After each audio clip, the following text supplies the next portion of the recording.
சொல்லுங்கள். ஒன்றும் இல்லை, என் பையன் பக்கத்தில் இருக்க ஜூஸ் கடைக்கு அவன் ஃப்ரெண்ட்ஸோடு போயிருக்கான். ஹெல்மெட்டை மறந்து போயிட்டான். இதை அவங்ககிட்ட கொஞ்சம் கொடுத்துட முடியுமா? அதுக்கு வேறு டைம் ஆச்சு. ஜூஸ் கடை தானே, அவரே இந்த வாங்கி சொல்லுங்க. இல்லைப்பா, ஜூஸ் கடை பக்கத்தில் போலீஸ் நிற்கிறாங்களாம், அதான் அவன் பயப்படுறான். இது ஒரு உதவியாக நினச்சி கொஞ்சம் கொடுத்துருங்கப்பா. சரி, ஓகே, கொடுங்க.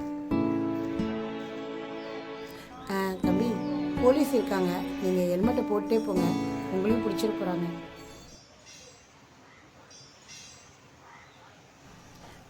இங்கேருந்து 3ஆவது தெருவில் ஒரு விநாயகர் கோயில் இருக்கும், அது பக்கத்தில் இருக்க ஜூஸ் கடையில் தான் இருக்கும். தேங்க்ஸ்.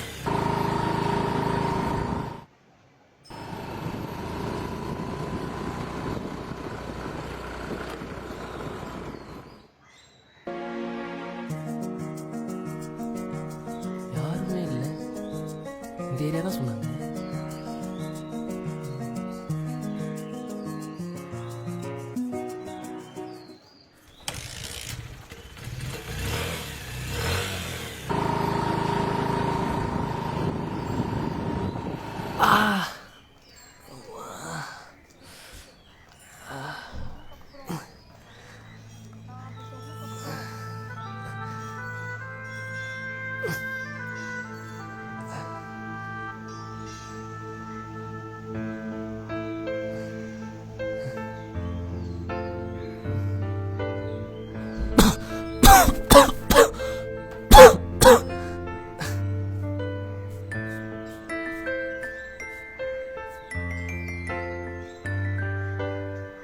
சொல்டா.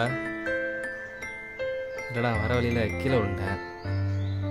இல்லை, அடி எதுவும் படலை, ஹெல்மெட் இருந்துச்சு.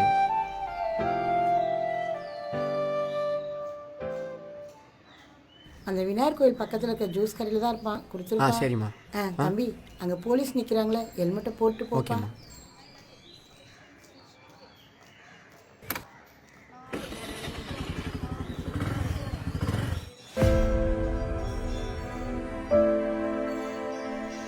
என்ன பண்ணிகிட்ருக்கீங்க?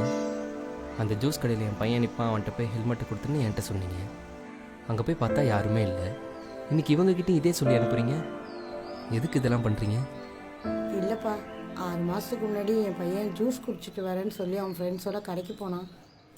போன இடத்துல ஆக்சிடெண்ட்டில் அவன் இறந்துட்டான். டாக்டர் சொன்னாங்க ஹெல்மெட் போட்டிருந்தா அவனை காப்பாற்றிருக்கலான்னு. அவன் போனதுக்கப்புறம் என் வாழ்க்கையே போயிடுச்சு. என் சந்தோஷமே அவன்தான். அவன் இல்லாமல் என்னால் நிம்மதியாகவே இருக்க முடியல. அப்போ தான் ஒரு நாள் தோணுச்சு, ஒரு அம்மாவாக நான் பட்ட கஷ்டத்தை இன்னொரு அம்மா படக்கூடாதுன்னு தான் இந்த மாதிரி ஹெல்மெட் போடாமல் வர பசங்களுக்கு என்னால் முடிஞ்ச உதவியாக இந்த ஹெல்மெட்டை கொடுத்துட்ருப்பேன். இதை நீங்கள் முன்னாடியே என்கிட்ட சொல்லியிருக்கலாமே. இந்த காலத்து பசங்க ஹெல்மெட் போட்டு போன்னு சொன்னால் யார்ப்பா கேட்குறா? அதான் நான் பொய் சொல்லி கொடுத்துட்டுருக்கேன். நேற்று நீங்கள் மட்டும் எனக்கு ஹெல்மெட் கொடுக்காம இருந்திருந்தா என் நிலைமை ரொம்ப மோசமாக இருக்கும். அந்த மாதிரிலாம் எதுவும் ஆகாதுப்பா. ஆனால் இனிமேல் ஹெல்மெட் போடாமல் வண்டி ஓட்டாத.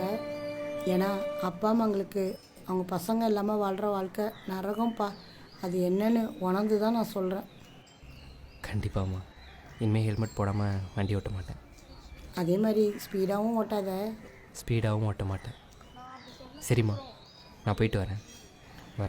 பார்த்து போ.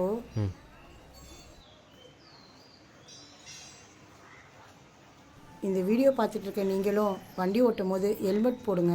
ஹெல்மெட் போடுறது மட்டும் முக்கியம் இல்லை, ஹெல்மெட்லேயும் பெல்ட் போடுங்க.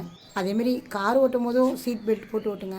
ஏன்னா உங்களுக்காக உங்கள் வீட்டில் உங்கள் அழகான ஃபேமிலி வெயிட் பண்ணிட்டு இருக்காங்கன்றதை மறந்துடாதீங்க.